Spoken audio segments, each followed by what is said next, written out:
All right? The next lesson is we're dealing with the basic punches. Again, we go into our stance. Old Bob here is our opponent. First are the straights. Now, with my lead hand, it is a lead straight, not a jab, because a jab is mechanically different. What I'm going to do is I'm going to take my step, and it's almost like a short fencer's lunge, where I'm going to step in and drive my punch in. Now you see, my back foot hasn't moved yet. So again, here, I'm going to step in a little bit and drive my punch in. This time I aimed a little bit lower. I got him right here in the neck. My best shot is, let me switch hands. I'm coming in at a slight angle, so I'm hitting him just offside in the jaw. And I'm hitting him with these two knuckles.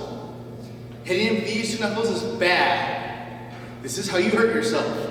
You want these in, and you see, my hand is nice and straight. If my wrist is like this, if my wrist is like this, and I hit him hard, I hurt myself. So, be careful about that. So, I have my lead straight. Now, if I have a lead straight, that means that I have a rear straight. This is called a cross in modern boxing.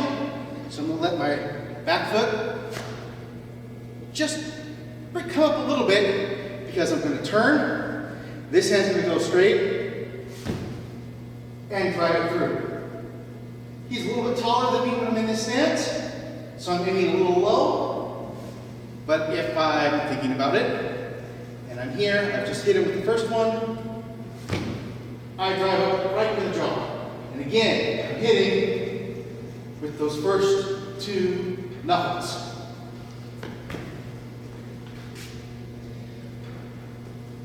So, again, with the straight lead, I'm going to start extending.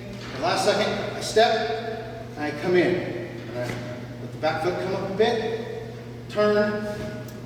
Now you notice, my back foot turns, everything's in a nice straight line, going from here all the way down. This is my proper structure in order to translate all the power. Modern boxers, you'll see them when they do this, drive with their leg muscles like this. Both mechanically work. This is just historically what they did. The next blow is actually something that we use as a counter, as called a chop. A chop works off of angles off of your rotations off of your elbow.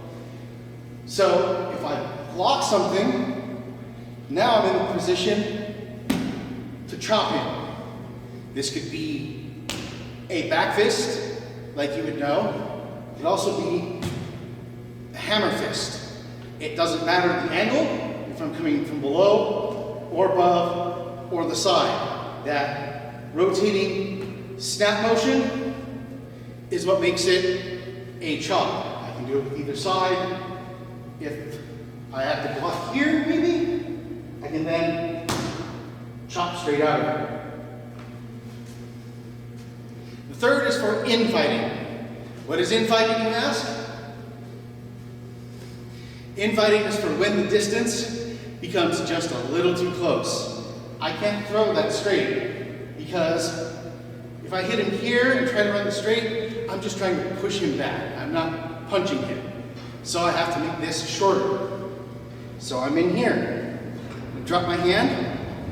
This is really right up against and pushing into my ribs a little bit because the entire punch is driven, not with my arm, with the turning of my hips. So I just line my fists up with him and turn and drive. I can push off just like my straight, or I can roll up like a modern boxer. Either way does the same thing. It causes that drive, and because this is attached basically to my ribs, I'm using my body weight to push this. I'm not using any arm strength at all, so that it drives him back. Last one's a little more complicated. So let me give you a close-up so you can see it better. All right, so our last series of punches called rounders. Rounders kind of take the place of what a hook does nowadays, where you're coming around a guard. I might use it if I'm dodging out of the way, or just to hit him from an angle he's not expecting. Now, you're going to throw a rounder more easily with your back arm. So this is going to see, so I'm going to drop it, because I need to open it up. I'm going to let it come out and around. Now, roll my fist so that I'm leading with my knuckles. So my wrist is turned in because this is my striking surface. Because that is my striking surface, I am not just going to hit him anywhere.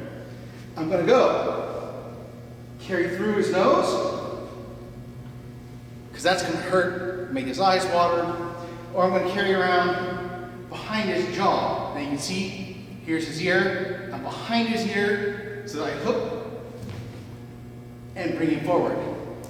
Punch doesn't end here, it ends here. So a good punch to his nose with a rounder comes through it. Again, right through his nose. Now you notice I'm going to here. I'm going to show you why in the next lesson.